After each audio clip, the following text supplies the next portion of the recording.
Hey, what's going on, everybody? My name is Guy. This is Guy Talk Sports. Thank you for being here with me. I appreciate it. Thanks for clicking on the video, giving it a chance.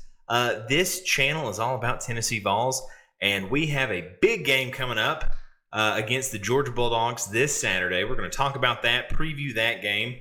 Then I'm going to get into the playoff rankings and discuss why I really don't like anything about them.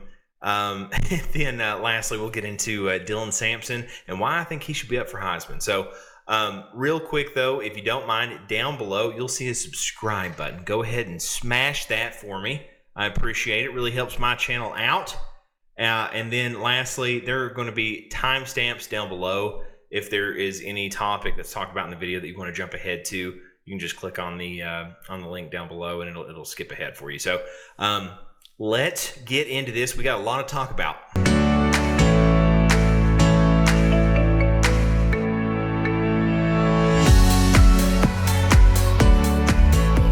All right, the number 7 Tennessee Volunteers take on the number 12 Georgia Bulldogs. The game is going to be at 7:30 p.m. Eastern Standard Time this Saturday on November 16th.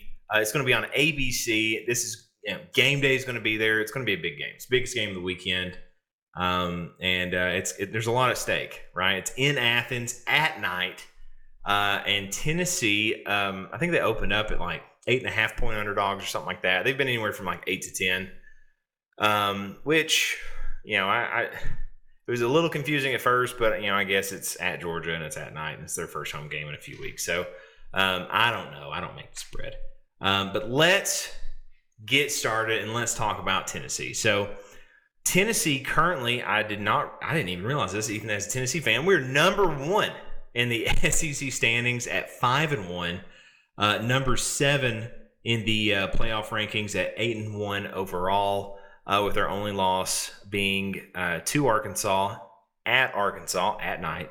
As the season's gone on, that loss has looked a little bit tougher than what we thought it was. I certainly thought Arkansas was a better team at the time, but they got blown out by Ole Miss.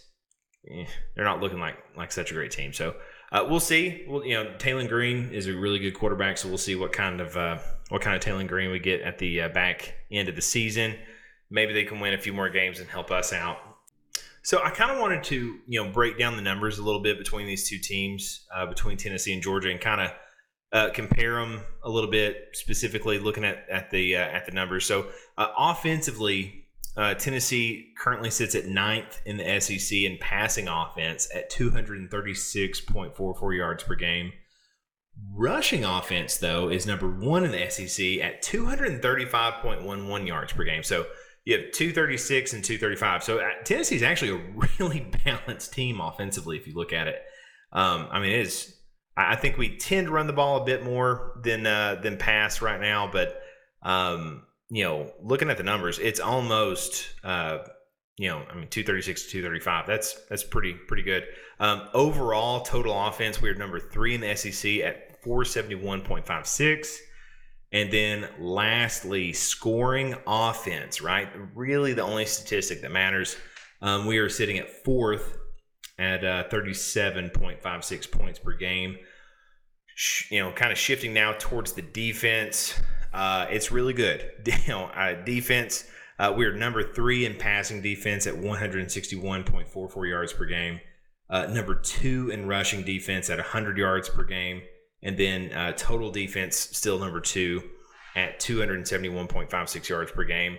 Scoring defense, so, points against us, we are number 2 in the SEC at 12.56 points per game. That's not a lot. That is not a lot. So let's, with those numbers in mind, let's kind of shift towards Georgia and take a look at their numbers. They're currently sitting 4th in the SEC at 5-2. They are number 12 in the playoff rankings at 7-2 overall. They have losses at number 10 Alabama and at number 11 Ole Miss. And for any Georgia fan, please bear with me. I'm as disgusted as you are at the playoff rankings, and I'll discuss it here in a bit after I get done talking about this game. So for offense, Georgia is number 5 in passing offense at 286.44 yards per game. They are 15th in rushing offense, which really surprised me. And I've heard that number a few times on several different podcasts, and I had to look at it myself.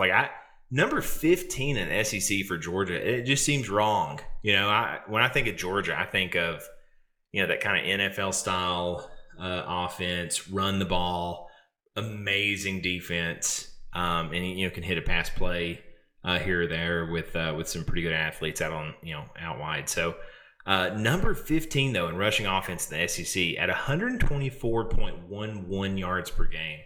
And when you compare that to Tennessee, that's literally almost half of what Tennessee generates a game, which, that really surprised me. And we'll keep talking about that a little bit later. But so total offense, though, boils down to it's number 8th, or it sits at 8th in the SEC at 410.56 yards per game.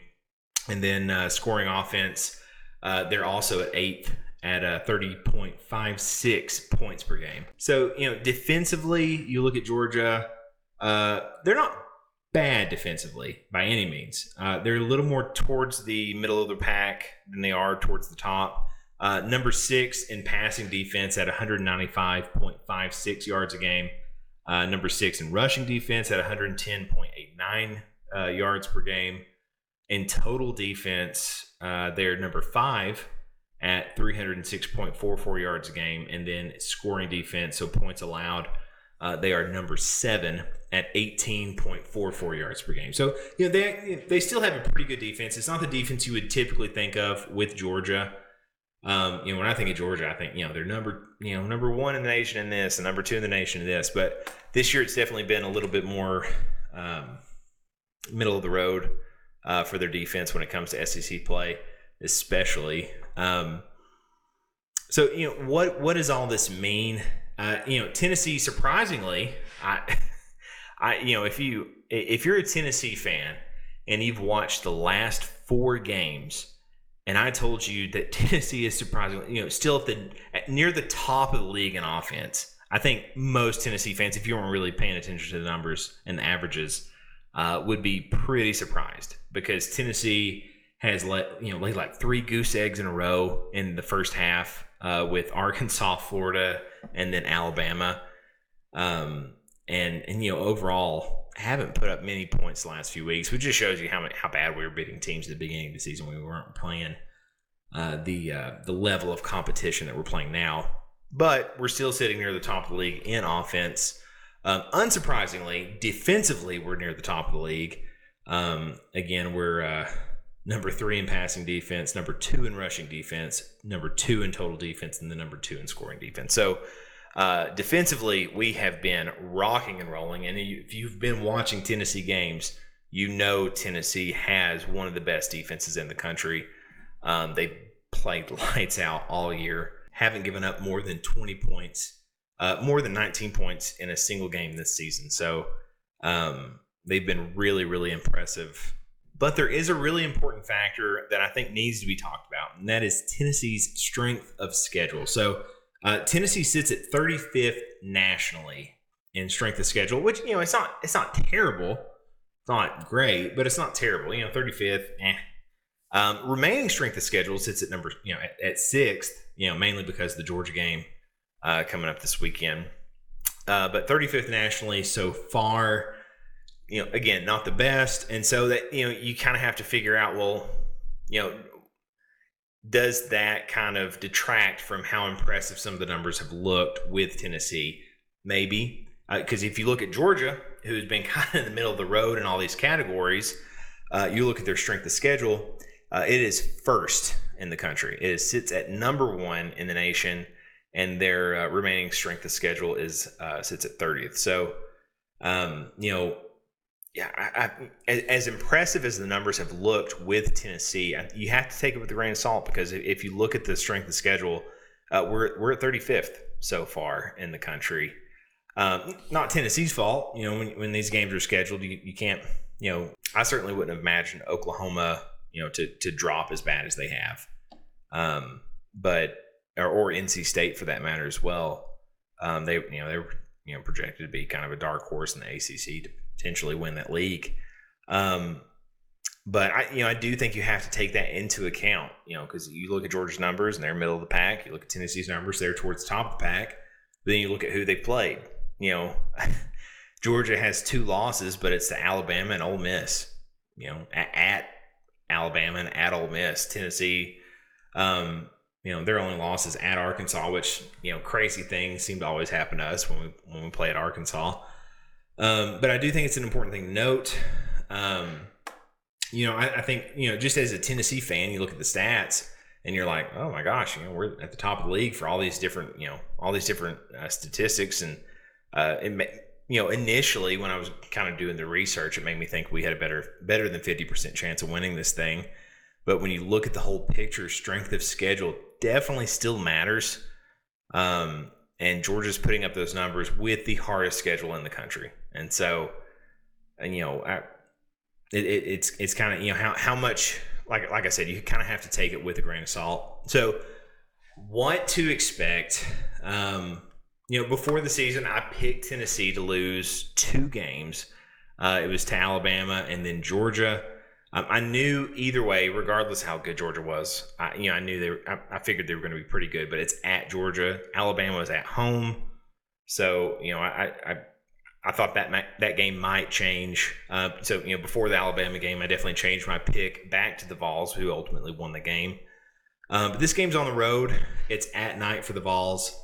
Tennessee under Josh Heupel, not the best track record away from home.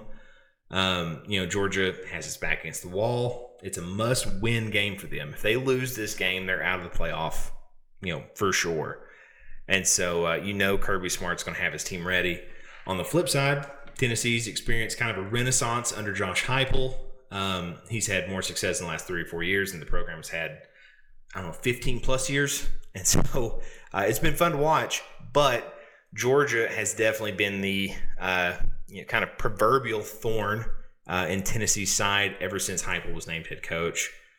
For one reason or another, Tennessee's just not done well against Georgia, mainly running the ball. And especially at Georgia, and I still haven't watched the highlights for the game that that took place in 2022 when we had just been put at number 1. Hendon Hooker was leading the offense, and I certainly watched the game. I don't remember much of the game. I don't want to remember, and I refuse to watch those highlights because we did not do well. We definitely got rattled. Looking at the numbers, whether Nico plays or not, I do think this is a low-scoring game. Tennessee's defense, like I said, hasn't given up more than 20 points for 10 straight games now, which is really, really impressive. Tennessee's offense has been hit or miss. Nico certainly has come along these last few games. Is he going to play or not? I don't know. He's currently in concussion protocol. Dylan Sampson's been banged up. Dante Thornton is still listed as questionable, and he's Tennessee's main deep threat. And so I really don't see either team breaking 30 points. You look at the defenses.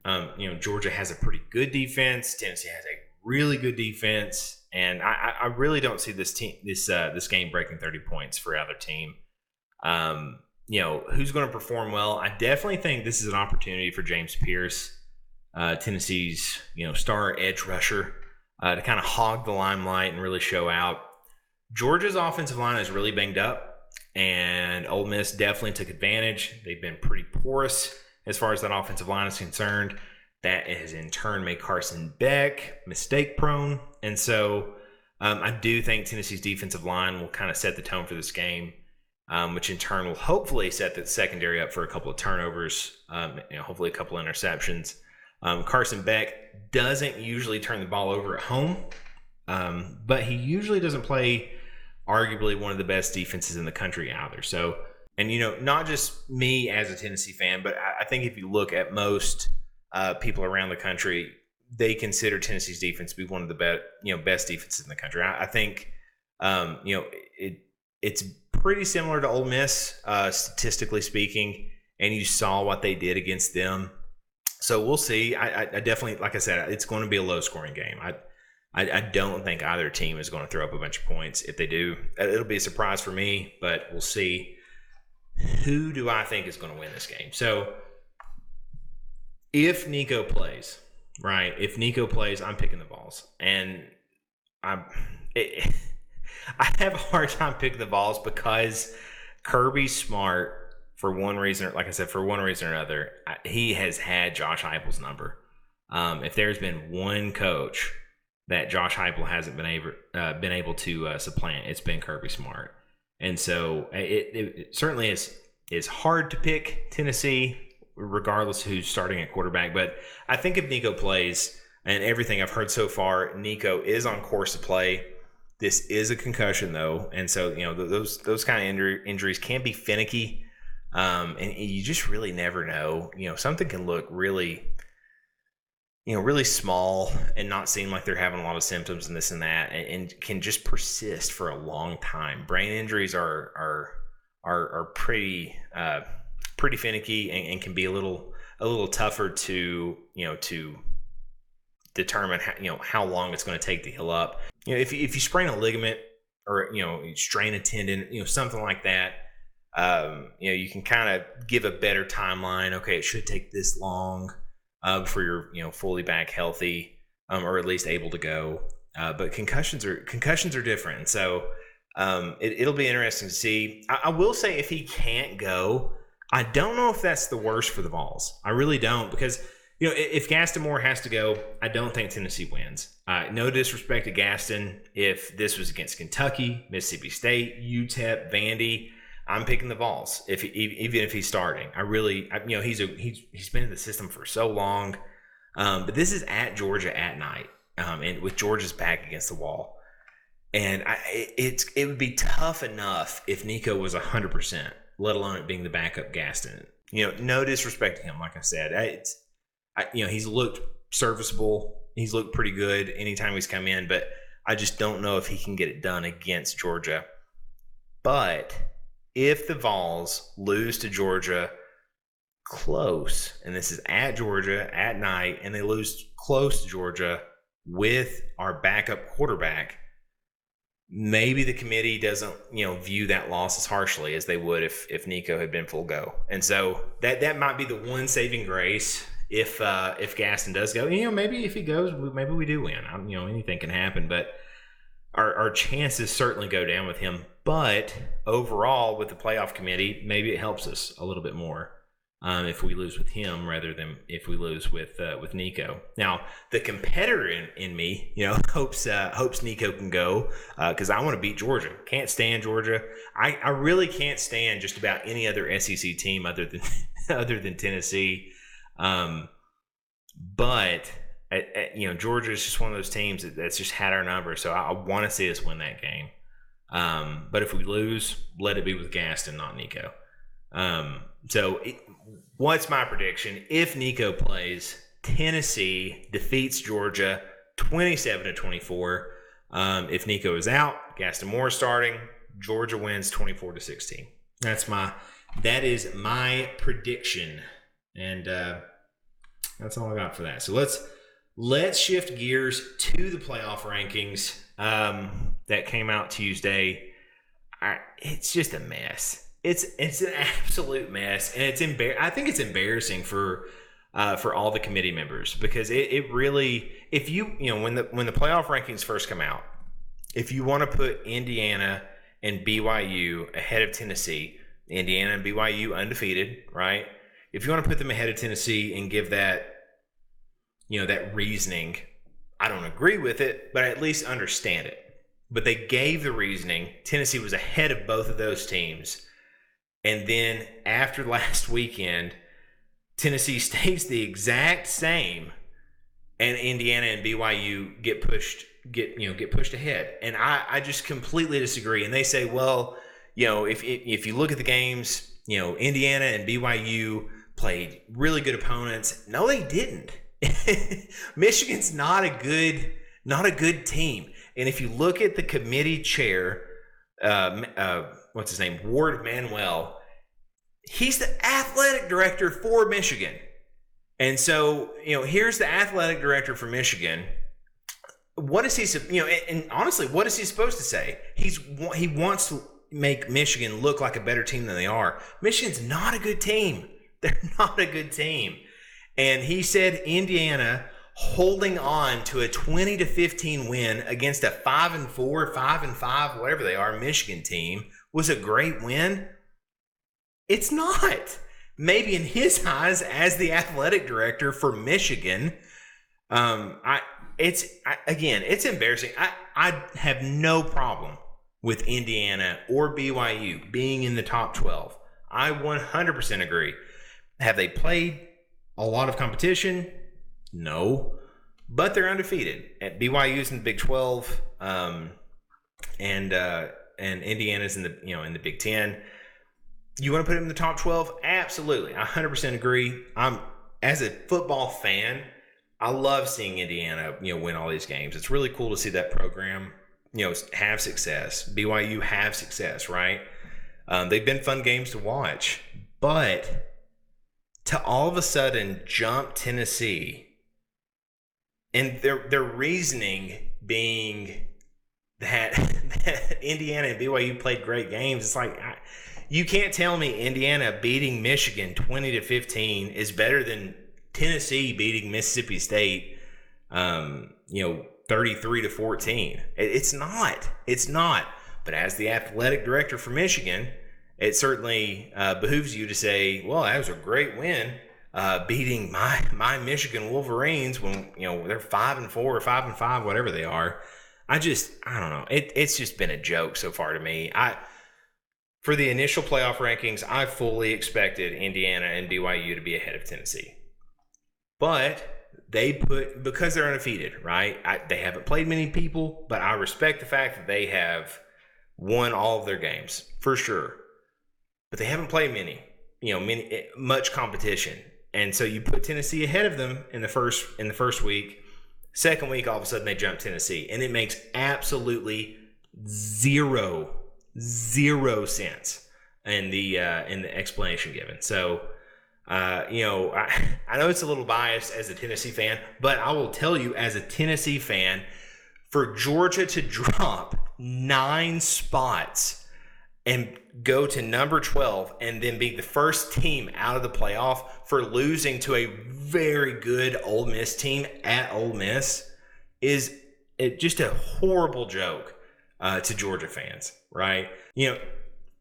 I guess regardless of where they put Georgia, if Georgia loses, to Tennessee, they're absolutely out of the playoffs. So regardless of where they put them, I guess that didn't really matter. But for Georgia to drop 9 spots for losing to a really good Ole Miss team, it's silly. And I think of all the years that I have seen the playoff committee, which is the first time we've had 12 teams in the playoff, but for all the years I've seen the playoff committee do this. This has been the most ridiculous I have seen this committee. I completely disagree. You have Texas, who has lost the game to Georgia at home. Their best win is Vandy. All respect to them, all respect to Vandy. They're having one of their best seasons for Vandy. No disrespect to them. They actually have a pretty good team this year. I've been really impressed with them. But that's their best win. Texas's best win is Vandy. And they're at number, 3 or whatever they are, and Tennessee sits at 7? That makes 0 sense. What makes sense to me is that Texas is Texas, and the committee wants to see Texas in the playoff. And then you look at Penn State,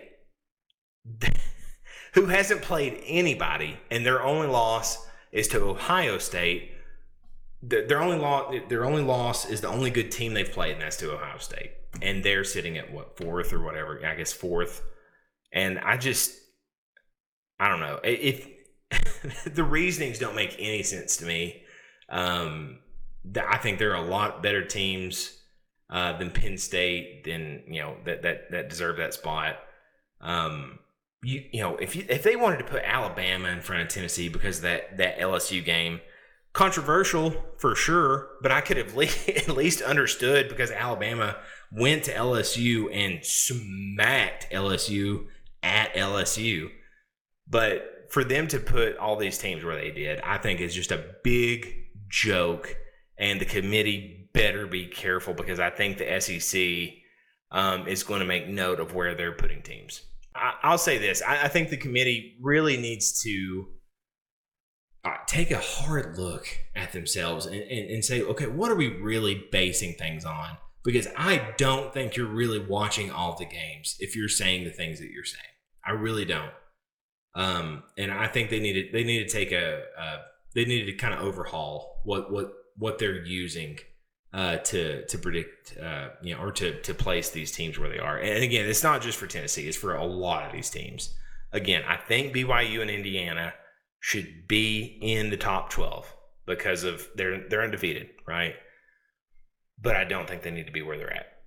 And so let's move on. All right, lastly, let's move on to another thing that I have been trying to bury deep down, but I can no longer look away. Dylan Sampson needs to be in the Heisman race. And the fact that he's not, I don't know why Tennessee's not pushing it, why they're not promoting it. This guy is number one in the SEC for so many categories. He is every single game, putting out 100+ yards, at least a touchdown every single game, and has been something that he hasn't been throughout his entire career. He finally gets to be the number one running back, and he turns into the workhorse. He's getting 20+ carries a game, 25+ carries a game, and he has been unreal for Tennessee, and he is one of the reasons Tennessee is 8-1. 100%. Tennessee's, if you want to lay out why is Tennessee 8-1, Tennessee's defense is number one. Number two in that is Dylan Sampson. Dylan Sampson, for an offense that has been so sporadic, I think Nico, he's young, he's getting more and more experience. He's finally starting to come into his own, right? He's getting better and better, and you're seeing all that potential kind of show up. While Nico was figuring that out, Dylan Sampson has been carrying the load for an offensive line that has not played great this season. Dylan Sampson has been the number one running back in the SEC and has been one of the top 2 to 3 running backs in the country. And the fact that he is left out of the Heisman race is ridiculous. And I have no idea if it's some kind of bias against Tennessee. I don't know. I have no idea why Dylan Sampson's not in the Heisman race. This guy is number one in the SEC for all-purpose yards at 135.89 yards a game, scoring at 13.33 points per game, rushing yards at 125.44 yards per game, rushing touchdowns at 20. In 9 games, he has 201 carries for 1,129 rushing yards and 20 rushing touchdowns. This is against SEC defenses. And no disrespect to Boise State, who doesn't play anybody. Boise State's strength of schedule sits at 68th nationally, and they are 90th nationally for remaining strength of schedule. 68th and 90th. They have not played anybody. And I'm not trying to take anything away from that Boise State running back. He is very talented. I think he is going to do really well in the NFL. He is an awesome person to watch. I definitely believe he deserves to be in the Heisman race. But he's not doing it against SEC defenses. And the SEC, they might not have that juggernaut team this year, but they have more talent top to bottom than they've had in several years. And for Dylan Sampson to be number one in all these categories, he's 1,000+ rushing yard back. He's had 200+ carries and 20 rushing touchdowns so far this year. And he's not talked about at all. Ridiculous. It's a crime against Dylan Sampson. And this is, as much as my vote counts for Dylan Sampson, I needed to put it in this video. He absolutely deserves to be in the Heisman race. And I will be sure. So on ESPN, you can, they have like a little Heisman race thing, and they'll show you the top contenders and who's getting the most votes. I will put a link in the description box below. Click on it. You actually have to go all the way to the bottom and select. You have to manually put in Tennessee and then manually put in Dylan Sampson as your vote. And you can do that every single day. So please be sure to do that if you're a Tennessee fan. If you're not a Tennessee fan, you should still do it. This guy is putting up ridiculous numbers, and he's not getting any hype for it. He just blew out his ankle last game in the second quarter, and then came back in the second half and ripped off this amazing 33-yard rushing touchdown to help kind of seal the victory. So he's doing awesome things. Kudos to Dylan Sampson for all that he's done for the university. He should be in the Heisman race. Do I think he wins the Heisman? Probably not. But he's having one of the best, if not the best, season a running back has ever put out for the University of Tennessee, which has a very rich history of really good running backs. Dylan Sampson's one of the best in that category, and he needs to have his time in the spotlight, and so definitely go and vote for him. I will hop off that soapbox as well. This video has gone on long enough. I'll take my bow, and that's all I've got to say for this. So thank you so much for watching this video, for sticking with me after my rants with the playoff rankings and the Heisman race. I really do appreciate every single one of you that are watching these videos. If you don't mind, like the video. It really helps me out. Please drop a comment down below. What do you think about the Georgia game? Who do you think is going to win? What do you think about the playoff rankings? Dylan Sampson. Please hit that subscribe button. It really does help my channel out if you hit that subscribe button. It helps me continue to grow. And then lastly, tell somebody about the channel. Tell somebody, hey, check out Guy Talk Sports. These videos are so much fun for me to do. I really do appreciate every single one of you. Thank you so much. Go Vols. We'll see you next time.